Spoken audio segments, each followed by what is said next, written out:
प्रथमतः आमचे मित्र साई कृपा आणि साई समर्थ पतसंस्थेचे संस्थापक चेअरमन त्यांच्या 64व्या वाढदिवसानंतर हार्दिक शुभेच्छा. खऱ्या अर्थानं तुम्ही म्हणाला की ते सहकारातून समृद्धी आणि लोककलेला मिळालेलं त्यांचं पाठबळ. काय झालं, माणूस शेवटी मी असा मानणारा माणूस आहे की पृथ्वी गोल आहे आणि आपलं कर्म आपल्यापर्यंत येतं. जिथून सुरुवात झाली आयुष्याची तिथंच परत यावं लागलं. बघ फेरीमध्ये गावाला लक्षात आलं काही खरंय. इथं घर आहे पण पुढं समोर. हो, इथून जो वडिलांचा जो वारसा लोककले जो वारसा जो आहे ना तो वडिलांचा आहे. जपलाय आणि शेजारी बांगरचे त्यांचे सोयरे त्यांचा आहे. म्हणजे फार ह्याच्यापासून नाथावापासून आणि इकडे विष्णुबा म्हणजे ह्या चाळीत. त्यामुळे तो वारसा त्यांनी थोडासा थोडा आलेला आहे त्याच्यामध्ये.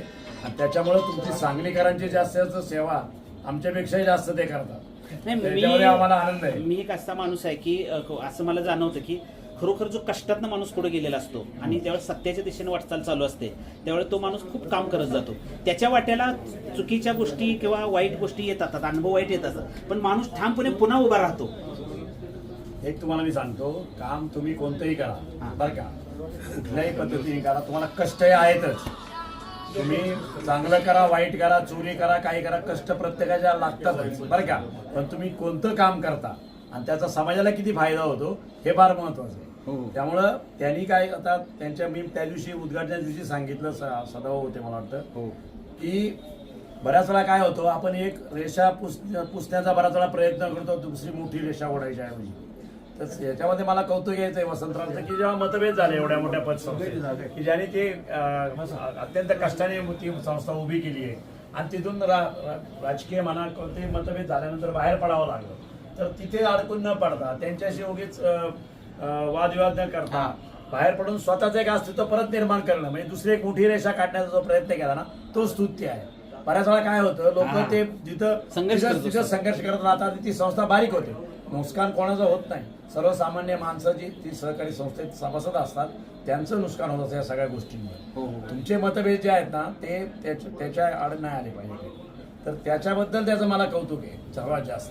हे सहकारातलं झालं आणि सहकारात तर अण्णा नक्कीच उभा राहिलेले ते यशस्वी झाले हे बरोबर, पण लोककलेशी त्याचं खूप जवळचं नातं आहे. मला पहिलंच जोडलं ते लोककलेशी. तुम्ही ते लक्षात आलं नाही की मी सांगितलं की तो वारसा जो वाडवडिलांपासून आलाय, त्यांचे शेजारचे नातेवाईक नाथाबा, त्याच्यानंतर शेजारी लगेच विष्णुबा बेलेकर त्याचे वडील स्वतः ह्या सगळ्या लोककलेत त्याच्यामध्ये फार आवडीने भाग घ्यायचे आणि त्याचा वारसा जो रक्ताने आलेला आहे ना त्याच्यात ते प्रतिबिंब आता उमटते. संगीतरत्न दत्ता माडिक पुणेकरांना एखाद्या तमाशा कलावंताचं मोठेपण त्यांना ब्रँड अँबॅसिडर मानणं आणि त्यांचा फोटो आपल्या संस्थेमध्ये मानणं हा मोठा आशीर्वाद नाही का? नाही, प्रश्न कसा आहे, त्यांनी त्यांच्या सगळ्या ज्या काळामध्ये म्हणजे दत्ता माडिक पुणेकर यांच्या शेवटच्या उतरत्या काळामध्ये त्यांचा संबंध आला आणि त्यांनी त्यांना गुरु मानून त्यांची सेवा पण तेवढीच केलेली आहे. मग सेवा आपण एखादी केली ना त्याचा आशीर्वाद मिळतो. तुम्ही आशीर्वाद त्याला जास्त त्याच्यामुळे मिळाले. खरं आहे. तुम्ही तळतळाट घ्यायला नाही पाहिजे. माझं नेहमीच म्हणणं असतं की तुम्ही करत राहा. मतभेद झाले हे झालं तरी कोणाचं वाईट चिंतू नका. वाईट चिंतलं की त्याला लगेच त्याचा पुढच्याला प्रॉब्लेम होता. काळ कधी माफ करत नाही. असं वसंतरावचं कसं झालं की त्यांनी सेवा धर्म आहे. सहकार म्हणजे सेवाच आहे. याच्यामध्ये आता बाकीचा स्वाकार झाला तो नंतरचा भाग वेगळा आहे, काही लोकांनी केला, पण त्याच्याकडे आपण बघायचं नाही. आपण वाईट नजर महाराष्ट्राची प्रगती जी आहे ना, संपूर्ण हा माणूस जो उभा राहिला शेतकरी आमचा तो फक्त सहकार उभा राहिला. त्यात अप्रवृत्ती असतील पण आता तुम्हाला हे माहिती म्हणून सांगतो, परत सहकार मोडायचं काम चालू आहे आता सध्या. त्याला कोण तुम्ही दरबंद कसे घालणार हे महत्वाचं आहे. तुमच्या विचाराशी मी खूप सहमत आहे, पण त्याच्याशी थोडंसं तुमच्या विचारात भर टाकतो की अण्णा सहकार समृद्धी हे सगळं आहे, माणूस पण मोठा आहे, पण सगळ्यात महत्वाचं आहे की त्यांच्याकडे माणसं जवळ करणं.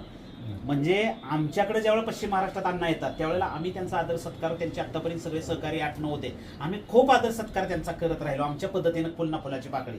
पण इथं आल्यानंतर अण्णांच्या घरी आम्ही राहतो, जेवतो, खाण करतो, माणसांना जवळ करतात ते. खरं तर अन्नदान ही खूप महत्वाची गोष्ट माझ्या दृष्टीने महत्वाची वाटते आणि अण्णा त्यात कमी पडत नाही आणि हे खूप मोठा त्यांच्या वाडवडिलांचा आशीर्वाद त्यांच्या पाठीशी आहे. आशीर्वाद आहेच, परंतु एक मला सांगा, ते मी पहिलं सांगितलं सांगलीकरांवर जास्त पहिली गोष्ट.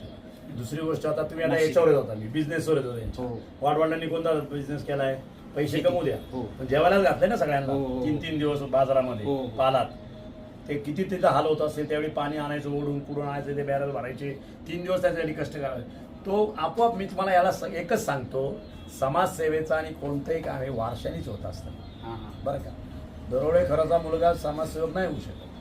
म्हणजे आपल्याकडे पैसा असून जमिनी असून मोठे उद्योग असून तुम्ही जर माणसांची जवळ करत नसाल तर ते काही उपयोग नाही, तो लवचुंबकच आहे तसा, सगळी माणसं बरोबर त्याचे माझे वैयक्तिक मतभेद पण आहेत बरं का बऱ्याच वेळा, म्हणजे पण मी ते कधी सोडून देत असतो.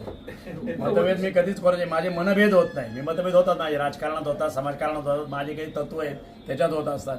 परंतु काहींना वाटतं आता की अण्णाचं लयच कौतुक केलं तर अण्णांनी काय भानगड आहे बा. नाही असं काही नाही, तुम्ही मनापासून बिनधास्तपणे बोललेला त्याबद्दल काही वाद नाही, खरं ते बोलला.